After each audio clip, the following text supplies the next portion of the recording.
बिस्मिल्लाहिर्रहमानिर्रहीम। अस्सलाम वालेकुम नाज़रीन, मैं इरफान मजीद और आप देख रहे हैं हमें हमारे डिजिटल मीडिया के ऊपर। नाज़रीन, जैसे कि आपको मालूम है कि हमने federal employees cooperative housing society के जो मामलात है उसके ऊपर आपको वक्तन फ़वक्तन उसकी डिटेल शेयर करते रहे हैं। और आज हम एक मुतासरा शख्स जो अरसे दराज से अपने प्लॉट के लिए और या उसके हसूल के लिए कोशिश कर रहा है, लेकिन उसको आज तक कागज़ के टुकड़े के अलावा कुछ भी नहीं मिला, तो आज हम उनसे आपका तारुफ करवाएंगे और आपको मालूम हो सके कि लोग किस तरह अपनी ज़िंदगी के अंदर मुश्किलात में फंसे हुए हैं, क्योंकि उन्होंने अपना जमा पूंजी जो है वो federal employees cooperative housing society के प्रोजेक्ट में लगा दिया। नाज़रीन, सबसे पहले तो मैं कोशिश करूंगा कि जो इनका तारुफ है वो करवाया जाए, ताकि आपको मालूम हो कि ये शख्स कौन है और ये कब से इस सोसाइटी का मेंबर है। तो सबसे पहले तो मैं इनका शुक्रिया अदा करता हूं कि इन्होंने अपने कीमती वक्त से टाइम निकाला और आज हमें हमारे स्टूडियो में ज्वाइन किया। तो सर, सबसे पहले अपना तारुफ करवाइएगा कि आप सोसाइटी के कब से मेंबर हैं। अस्सलाम वालेकुम जी, मेरा नाम कलीमुर रहमान है। मैं एक मिडिल फैमिली से ताल्लुक़ है मेरा, और मैंने बहुत मेहनत करके, बहुत दिन रात मेहनत करके मैंने 2002 या 3 में माराको में प्लाट लिया 1 कनाल का। सबसे पहले सर ये बताइएगा कि ये प्लॉट जिसका जिक्र आप कर रहे हैं कि आपने ये कमर्शियल प्लॉट लिया, ये कब लिया और किससे लिया और ये किस तरह, किन हालात में आपने ये प्लॉट खरीदा? सर, ये मैंने प्लॉट लिया था मई 2013 में। अंसर गोंदल साहब हैं, आजकल चेयरमैन हैं वो सुहा गार्डन्स के, उनसे ये प्लॉट मैंने खरीदा था। तो मैंने बाराको का प्लॉट सेल किया जी अपना, कुछ जेवर था मेरे पास वो सेल किया, और जमा पूंजी सारी लगा के तो ये प्लॉट मैंने खरीदा उनसे। ये जिस तरह आप नाज़रीन सुन रहे हैं कि कलीम साहब ने अपना ये प्लॉट जो है किस सूरत हाल में खरीदा और वो किस सूरत हाल में इस टाइम होंगे, आप उसका बखूबी सोच सकते हैं और समझ सकते हैं कि उनके ऊपर क्या बीतरी होगी। क्या आपने पिछले 12 साल में किसी तरह की कोशिश की है कि आपको ये कब्जा इसका मिल जाए या आपको बाकब्जा प्लॉट मिल जाए, ताकि, क्योंकि ये तो अरसा दराज से एक फाइल की सूरत में है। क्या आपको मालूम था कि जब आपने ये खरीदा था ये फाइल है, ये प्लॉट है? जी, जब मैंने खरीदा था तो ये फाइल ही बताई गई थी मुझे, और कहा था कि 4-6 महीने में क्लियर हो जाएगा और ये बहुत अच्छा प्रॉफिट देगा आपको। ज़ाहिर हर बंदा यही सोचता है कि बच्चों का कुछ बन जाए, कि उनका मुस्तकबिल महफूज हो जाए, यही सोच के मैंने लिया था प्लाट। और जब से लिया है, जब कर्नल नज़र की यहाँ पे MC थी, मैनेजमेंट कमेटी थी उनकी, तो जब से लेके उस टाइम भी जो उनकी इंतज़ामिया थी वो यही कहते थे 4 महीने ठहर जाओ या 6 महीने ठहर जाओ या 3 महीने ठहर जाओ। वो चले गए, फिर वो मेजर आफ्ताब का दौर आ गया, उनके साथ भी मेरा रब्ता रहा। वो यही कहते रहे कि जी बस अब MSOP क्लियर हो जाए तो वो हो जाएगा, और अब NOC मिल जाएगा तब ये क्लियर हो जाएगा। 2 महीने ठहर जाएं, 3 महीने ठहर जाएं, बस आजकल में हो जाएगा, महीने में हो जाएगा, 10 दिन में हो जाएगा, लेकिन कुछ नहीं हुआ। मीनवाइल वो वाजिद साहिब साहब जो इनके कोऑर्डिनेटर थे मेजर आफ्ताब MC के, उनसे भी रब्ता हुआ। वो भी आते थे मेरे पास, मिलते थे कई दफ़ा, मैं दफ्तर जाता था या मेरी शॉप पे आते थे वो। तो जब भी उनसे रब्ता होता था वो यही कहते थे बस मसला हल हो जाएगा। वो टेन्योर पूरा हो गया, निगरान आ गए, 1.5 साल वो निकल गया। फिर जब इलेक्शन हुए 2022 में, ग़ालिबन अगस्त में हुए थे, तो जब भी साहिब साहब से बात हुई, उन्होंने कहा जी वोट हमें दे तो हम आपका मसला हल करेंगे। बस वादों इरादों पे उनको वोट भी दिया हमने, और जब से देख लें 2.5 साल इस MC को भी हो गया। जो इज्जत माब जनाब वाजिद साहिब साहब हैं, मैं जब भी मिलता था इनसे तो ये मुझे यही कहते रहे कि जी बस वो है 2 मिनट ठहर जाए, 1 मिनट ठहर जाए, 2 मिनट ठहर जाए, 1 मिनट ठहर जाए। और लास्ट तो उन्होंने हद ही कर दी है। मैंने रब्ता हुआ उनसे, वो कहते जी आप हमारे पे केस कर दें, इदारे पे केस कर दें। इदारे तो मतलब आप ही है ना, MC तो आप ही है, MC पे इदारे पे केस कर दें।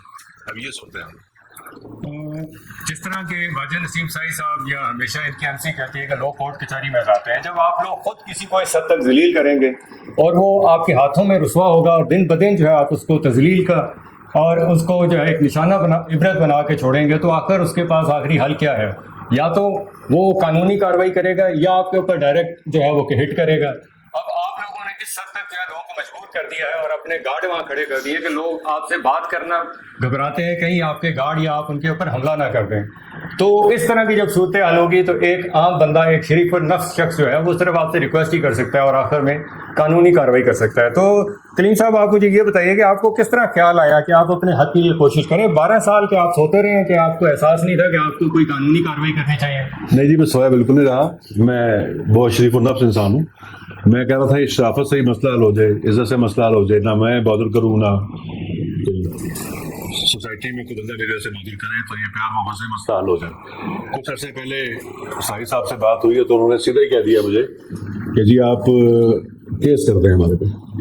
तो फिर मैं तो साहिब को भाई मानता हूँ अपना, उसने जो कहा है मैंने उस पर अमल करना है। जब उन्होंने कहा 2 मिनट ठहर जाए मैं ठहरा रहा, 3 मिनट कह दे ठहर जाए मैं ठहरा रहा, अब उन्होंने कहा केस कर दे, तो उनके कहने पे मैंने केस कर दिया है, मेरा केस फाइल हो चुका है। कलीम साहब, ये आप मुझे थोड़ा ये बताइएगा कि ये जो एमसी बार बार कहती है कि जी मैटर कोर्ट में है या कोर्ट में जो मसाइल हैं जब वो हल होंगे तो आपको मिलेगा, तो आप क्योंकि सोसाइटी में जाते रहते हैं, आपने क्या अपनी जगह पे देखा वहाँ पे जाके क्या सूरत हाल है? और मुझे ये भी बताएंगे कि ये कोर्ट कचहरी का खेल खेला क्यों जा रहा है? आप अपने अल्फाज में बताइए कि आखिर लोगों को उलझाया जाए ताकि जो चीज़ें क्लियर हो रही हैं वो आपस में बंदर बांट हो रही है।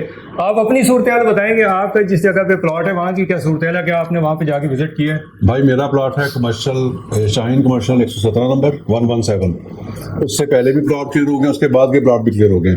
मेरे प्लॉट से ज़्यादा मोहब्बत है सोसाइटी को, जो मेरा प्लॉट क्लियर नहीं कर रहे, ठीक है ना। और ये सब ना बस बंदर बांट हो रही है और ये टोपियाँ पहना रहे हैं बस। हम जैसे जो हैं लोग, जो शरीफ लोग हैं, जो थाना के जरिए से डरते हैं, हम कहते हैं बस सुलह सफाई से ही काम हो जाए वो बेहतर है। तो इन्होंने ऐसी हमें टोपियाँ कराई हैं, हमेशा चक्कर दिए हैं हमें, महीना ठहर जाए 2 मिनट ठहर जाए, अब ये हो गया, अब ये हो गया, हुआ कुछ भी नहीं है। मेरे साथ तो कम अज़ कम कोई अच्छा नहीं हुआ, ठीक है ना। मैं तो यकीन करें कि बस वो अब आसान लफ्ज़ों में कहूँ तो फाकों की नौबत आ गई है। कलीम साहब, बेशक ये एक दर्द भरी कहानी है और लाजिम बात है जो लोग सफ़र कर रहे हैं उनको मालूम है कि उनके साथ क्या बीती है। कलीम साहब, क्या आप उन लोगों को जो अरसे दराज से आपके अलावा भी, क्योंकि आपको उसका एहसास है कि लोगों के साथ जो जुल्म हुआ, ज्यादती हुई, जो उनकी फैमिलीज ने सफ़र किया, वो जो उन्होंने सफ़र किया, ये एक बड़ी लंबी दास्तान है और ये बड़ी एक कर्ब की सूरत हाल है। जब हम इन तमाम सूरत हाल को देखते हैं, आप उन लोगों को क्या मैसेज देंगे जो अरसे दराज से सिर्फ आपकी तरह ही इंतज़ार में बैठे हुए हैं और बार बार इनसे रिक्वेस्ट कर रहे हैं कि क्या उनको भी किसी अदालत में, किसी कटहरे में इनको लाना चाहिए और कोई ना कोई कानूनी कार्रवाई करनी चाहिए? बिल्कुल करनी चाहिए जी। बात यह है कि मैंने 12-13 साल से इंतजार कर रहा हूँ, मैं कुछ नहीं हुआ सिवाय झूठे वादों के, ठीक है ना सर। तो शराफत की एक हद होती है, अब आपको चाहिए अपने हक के लिए खड़े हो जाएं।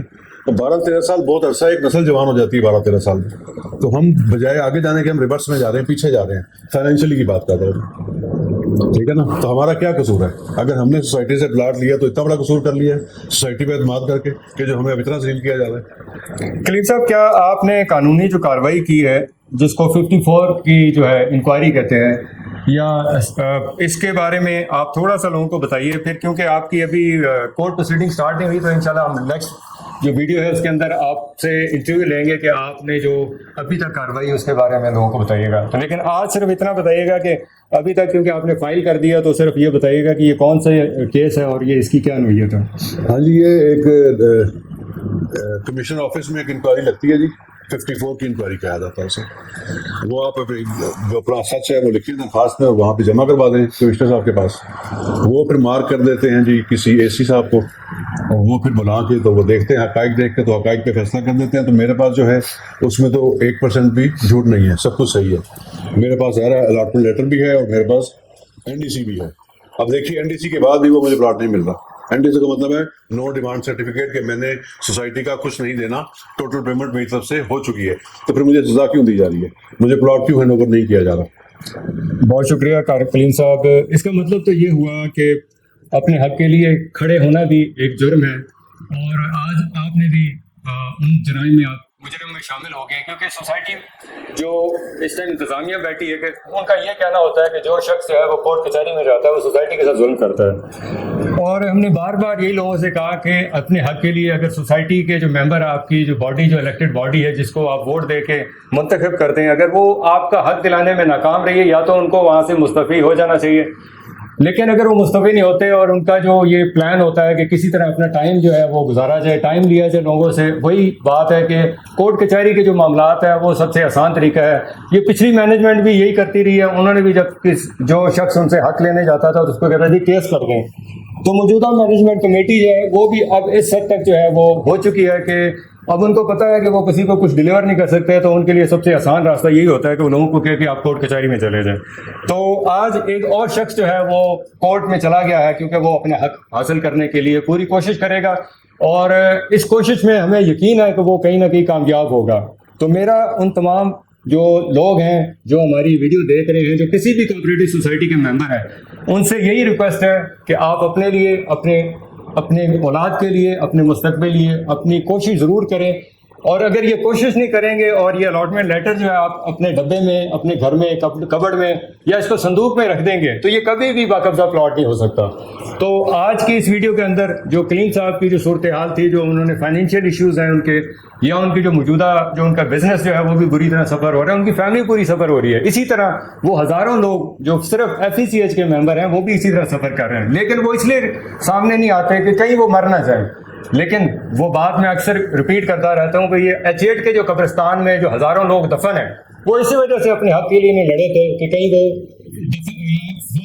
لیکن آخر موت نے ایک دن آنا تھا اور وہ آئی اور وہ اپنی قبروں میں لیٹے ہوئے ہیں۔ تو میری ان تمام دوستوں سے بھی ریکویسٹ ہے کہ اپنے ڈر کو جو ہے وہ باہر نکالیں اور اپنے حق کے لیے کھڑے ہو جائیں تاکہ آپ ایک نہ ایک دن اپنے باقبضہ پلاٹ لینے میں کامیاب ہو جائیں گے۔ اسی کے ساتھ ہم اس ویڈیو کے اندر کریم صاحب کا شکریہ ادا کریں گے اور نیکسٹ ویڈیو میں انشاءاللہ آپ کو وہ تمام حقائق جو قانونی کارروائی ہیں اس کے متعلق بھی بتائیں گے۔ اسی کے ساتھ اپنے ہوسٹ عرفان مجید کو اجازت دیں۔ اللہ تعالیٰ ہم سب کا حامی و ناصر ہو، ہمیں بھی اپنی دعا میں یاد رکھیے گا۔ السلام علیکم ورحمۃ اللہ۔